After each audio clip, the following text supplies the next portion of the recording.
પ્રભુ જ્યારે દ્વારિકા જવા તૈયાર થયા, રથ તૈયાર થયો, ભગવાન રથમાં બેસવા ગયા. એક પગ હજી રથના પગથિયા ઉપર રાખ્યું, બીજો પગ હજી ધરતી ઉપર છે. એક સ્ત્રી આવી અને પરમાત્માના પગ પકડે અને ભગવાનને પ્રાર્થના કરે, પાહી પાહી મહાયોગિન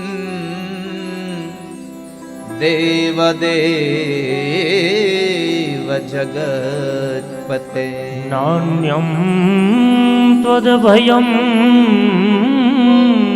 પશ્યે યત્ર મૃત્યુઃ પરસ્પરમ. પ્રભુ રોકાઈ જાઓ, રક્ષા કરો. મામે ગર્ભો નિપાત્યતામ, મારા ગર્ભની રક્ષા કરો. આ સ્ત્રી કોણ? 5 પાંડવોના દીકરા અભિમન્યુની વિધવા પત્ની ઉત્તરાજી હતા.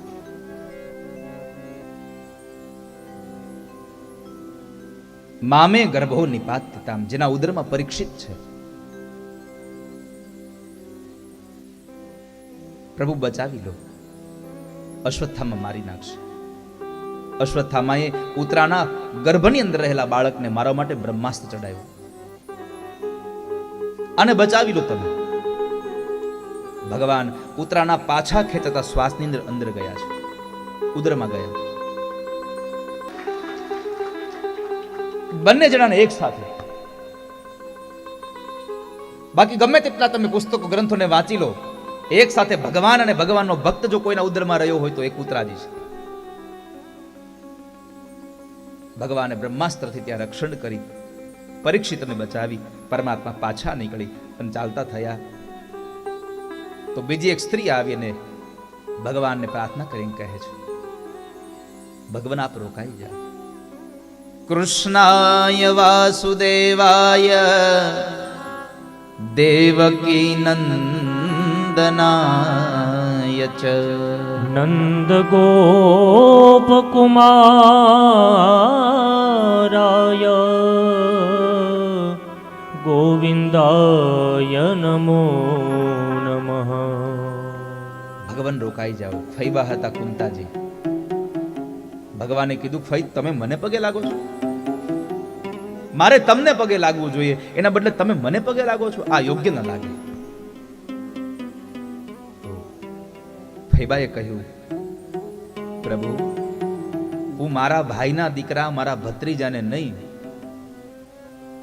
આખાય બ્રહ્માંડના જે અંતર્યામી છે, અંતર બહિર અવસ્થિતમ, બહાર પણ જે છે ને ભીતરમાં પણ જે છે એ પૂર્ણ પુરુષોત્તમ તમને હું પગે લાગુ છું. હું આપને ઓળખી ગઈ છું, આપ પ્રભુ છો. પ્રભુ રોકાઈ જવા. તમારી માં દેવકી કરતા હું ભાગ્યશાળી છું. ભગવાને પૂછ્યું કે ફૈબા તમે કેમ મારી માં કરતા ભાગ્યશાળી છો? ફૈબા કહે છે કે પ્રભુ,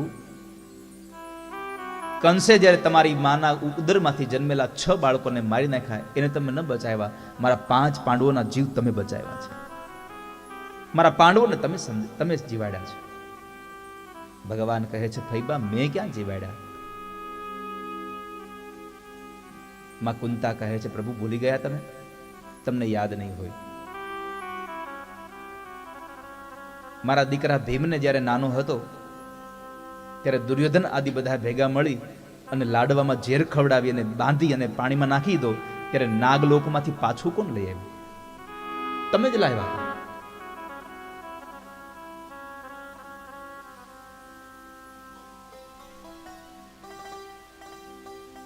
જંગલમાં આટલા મોટા મોટા રાક્ષસોની વચ્ચે પણ રક્ષા કરી કોણે કરી? દુર્વાસાના શાપથી બચાવ્યા કોણે?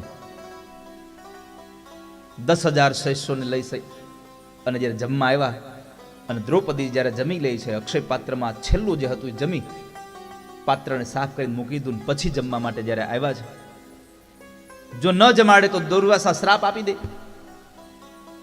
તો એ શ્રાપમાંથી બચાવ્યા કોણે પ્રભુ? એક નાની એવી પાંદડી ખાઈ અને બધાને છેક કંઠ પર્યંત સુધી જેમાં છે આવો ઓડકાર અપાયો કોને? તમે. તમે હતા એટલે પાંડવો રહ્યા છે પ્રભુ, આપ રોકાઈ જાઓ. અમારી પ્રાર્થના છે, આપ રોકાઈ જાઓ. માં કુંતા ભગવાનને સ્તુતિ કરે. પરમાત્મા જતા હતા ત્યારે કુંતાજીએ ભગવાનને પૂછ્યું, પ્રભુ તમે, મેં સાંભળ્યું છે કે તમારી પ્રાર્થના કરે એને તમે વરદાન આપનારા છો. હા ફૈબા, તો હું પણ તમને સ્તુતિ કરું, પ્રાર્થના કરું છું, મને વરદાન આપો, માગી લો. એક કામ કરો ભગવાન, જો તમે આપવા જ માંગતા હો તો હું જે માગું એ મને આપી દો. વિપદઃ સંતુ ન શશ્વત તત્ર તત્ર જગદ્ગુરો. ભવતો દર્શનમ યસ્યાત પુનર્ભવદર્શનમ.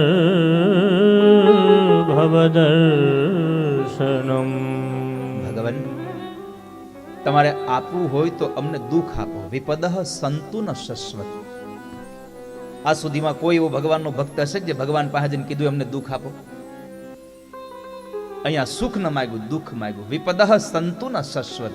એક દુઃખ નહીં, અમને દુઃખો આપી દો. વિપદઃ બહુવચન છે અહીંયા, એક નહીં, બહુ બધા દુઃખ અમને આપો. ભગવાને પૂછ્યું, ફૈબા તમે શું માગો છો? માણસ સુખ માગે મારી પાસે, તમે દુઃખ માગો છો? હા પ્રભુ. કેમ? તો કહે છે, સુખમાં અમે તમને ભૂલી જનારા છીએ, દુઃખમાં તમે વારે વારે યાદ આવો છો.